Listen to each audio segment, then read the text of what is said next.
Many people with AIDS believe they will be the one to beat the disease. These men struggle with the loss of that denial mechanism. I've been really feeling like a person with AIDS lately, a lot. And because I just am not getting better, even though I was getting much better, but to get sick, all sick again in the same way and even worse. This girl that used to be my assistant in New York for years finally tracked me down to help me to her wedding. She sent me an invitation to call, and I'm like, why did you say you would come? And I said, I'm not going to go. I'm not going anywhere ever again. I said, I just went to Portland, and my ears are totally fucked up, and I don't want to go anywhere again. I'm so glad you're finally getting married, but, I don't care. And then I just said, I'm sick. I've been sick since November. It's awful. She started crying. It was awful. I was just whining like I am right now. She broke down like, oh, the final stages. I could just hear it in her voice. And I felt terrible. I said, I'm not dying. I'm just sick. It's hard for me to get well. And, and that really made me feel like a person with AIDS.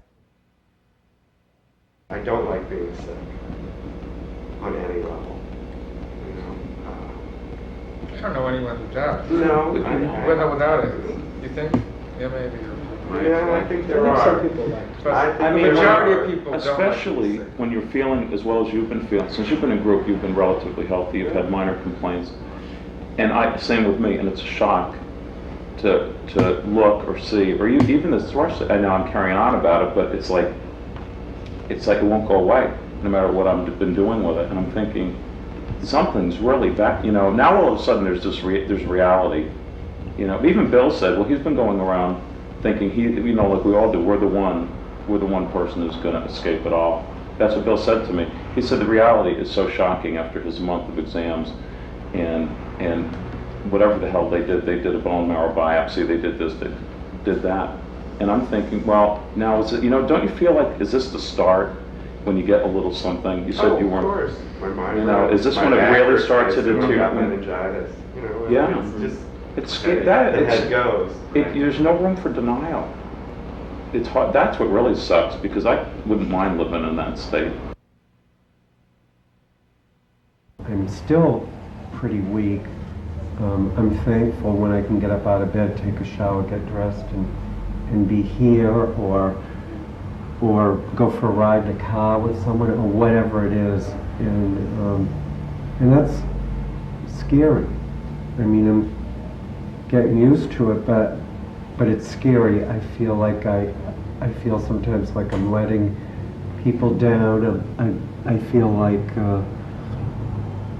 maybe I'm too fragile, and people just don't have the time to be around my low energies and whatever. But and so more often now I feel lonely. People will say to me, "Oh, you look great." And I spend a couple of hours trying to look great, but inside I don't feel great. And when we finish this group, I'm gonna want to just go home and go back to bed. Mm-hmm. So that's the extent of my day, and that's it's not enough for me. I would like to have more than that. I've been with you the past week in all things, and I like being with you, no matter what your energy level is.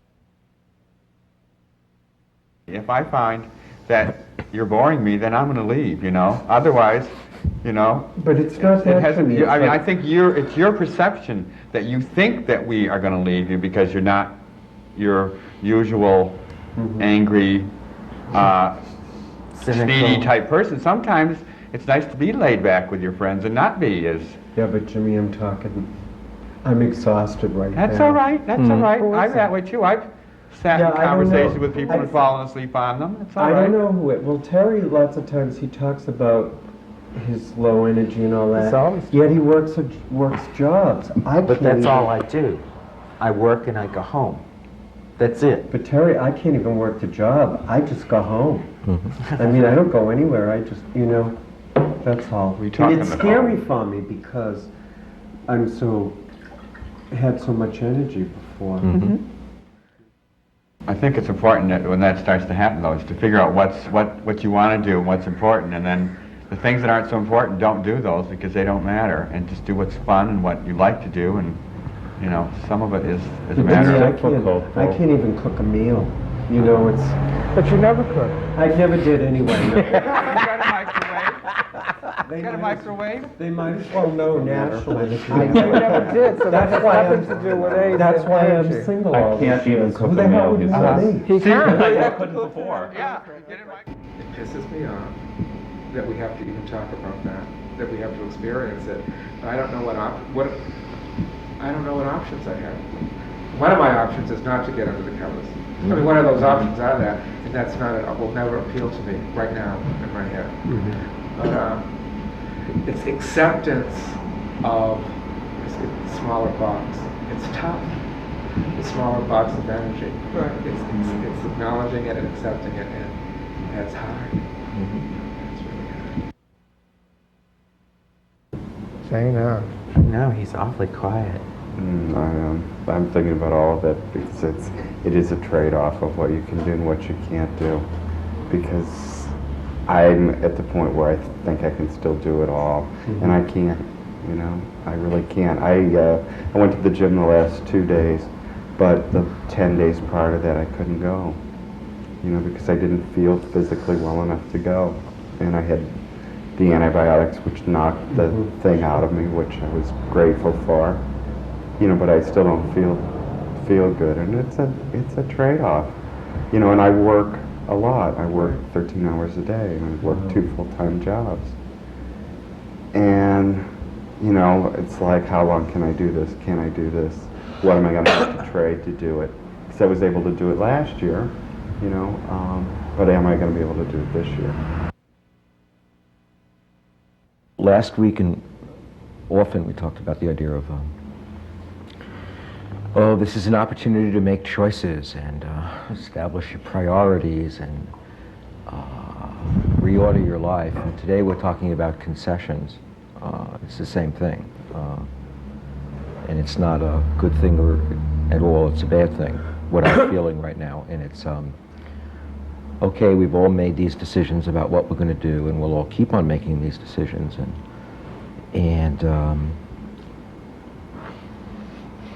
But we're all making concessions, major concessions.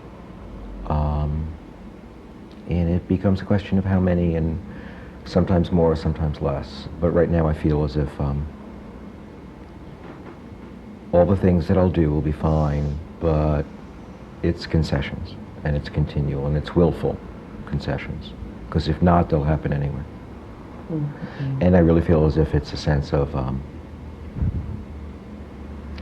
giving up major chunks that I shouldn't have to give up. And feeling that that's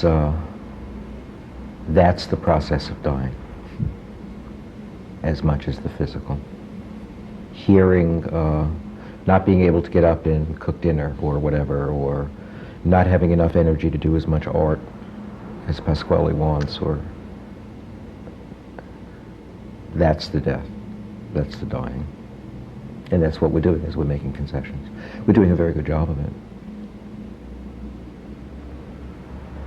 But it's just more and more concessions.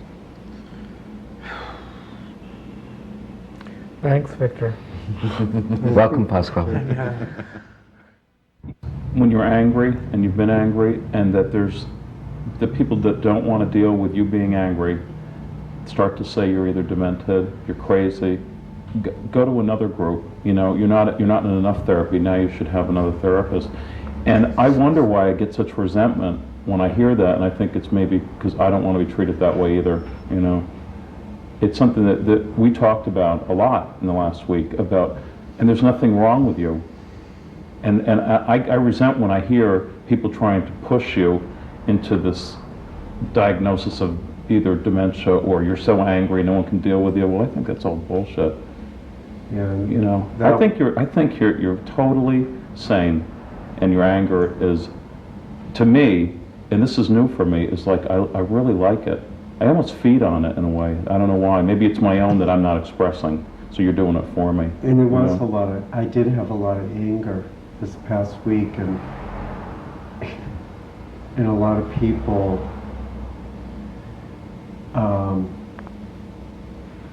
really tried to say that I was extremely angry, and that they were concerned that it may be dementia or you know, it's like that stage of the virus. I felt like no one could help me, you know, and then I had everyone saying that I was angry, and I was angry. I didn't want to die. You know, there really is something great about this anger, and I could see how you could get off on it. It made me so scared and feel so bad, like I was bad, that I just wanted to pull in all my energy and everything. I wanted to pull it inside of me, pull the covers up over my head, and just be a nice little boy and die. But you didn't. But I didn't. But you didn't. Yeah. But that's, that's what I felt like, and that's what I wanted to do, because it was so uncomfortable. I must be demented too. Oh, no, you're I not. must be, because when I listen to you when you're angry, and I've heard you at like some really hot peaks of anger, I think, it's angry, but it's rational. It's not like you're some raving lunatic who's going off spouting about nothing. It's all intelligent, it's all rational, and it's well grounded. And that's where I start to get angry about how people are treating you now.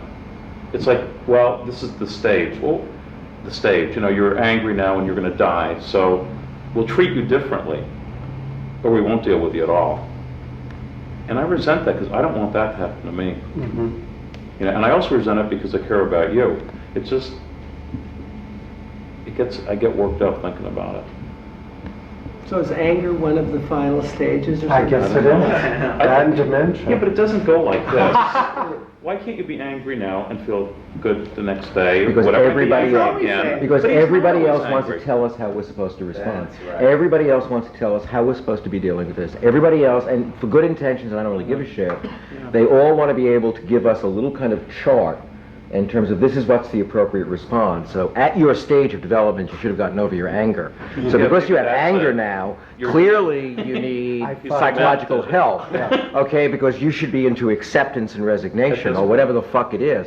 But everybody seems to want to tell me exactly how I'm supposed to be dealing with this. Okay, when I don't correspond to that, then there's something wrong with me.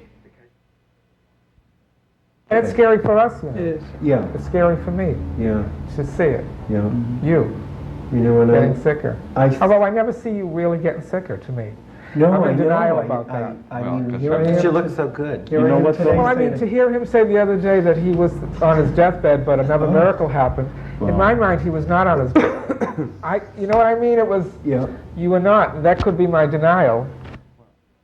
But there is a lot of denial here. I mean, people were genuinely upset about your not being here last week, although it never came up. I mean, it came up sort of indirectly, a little bit here, a little bit here, you know, gee, I miss Mark, or gee, Mark ought to be here. But it was clear that people were genuinely upset, not just about your not being in that chair in that week, but about, you know, your deterioration and what that feels like and how it feels to people here. To notice that, yeah, you have been sick all winter. Mm-hmm. Yeah, you're not doing as well as you did last year at this time. And I try to keep, every time it happens, I try to get up and push forward again, but it's taken its toll on me, you know, on the inside of my body, and there's just so much I can't do. You know, I have to sit sometimes and think, wow, what do I have? What can I do? You know, things like that I never thought of before. I never thought of what can I do, what's in my life, what, you know, and what's better, life or death? Which one would be a release from the pain that I have? All of a sudden, I had this rush of fear go through me. That maybe you are that sick, that you are getting to the point to where you're going to start losing weight and wasting. And I don't know, it's like we all sit here and we all look at you and we all convince ourselves that you look good and that you feel good. But all of a sudden, I just had this rush that he's not. I mean, I had it just, bam! All of a sudden, Mark's not feeling well. Mark's not doing well. But I do that same denial myself, Terry. Like, I think just because I got the antibiotics in me and I could get up and be here now, I'm not going to die. I'm fine now.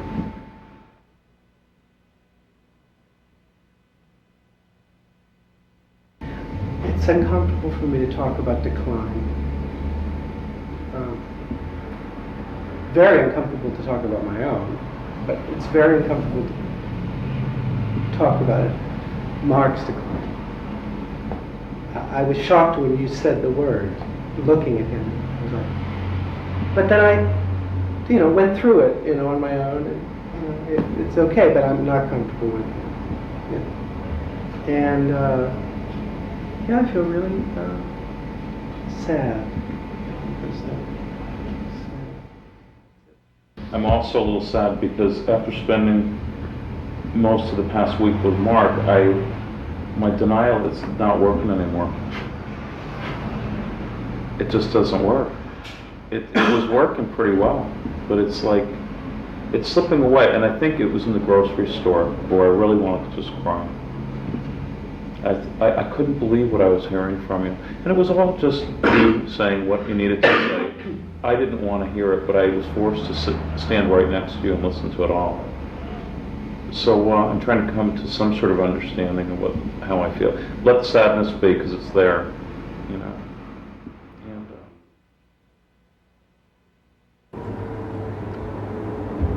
I'm sad, but I'm really not sad. I'm angry, but I'm really not angry, and I just have a lot of emotions that, you know, one minute they might be angry, and the next minute I might be really happy, and it's really difficult for me to hear and to talk about my decline, and if that's really what it is, you know. I know that it is. I know that I'm not what I was 6 months ago or a year ago. But it's still, I still want to believe, I still want to dream and have hope that this whole, you know, virus is just it's a big joke, you know, and why are we all in it together, you know, especially the people in this group, you know, who I care about so much. When I'm here with all of you and I get to talk about it and hear what your feelings are, it helps me. Because I don't want it to happen. Yet I'm just so tired, I can't really fight it so much anymore like I used to.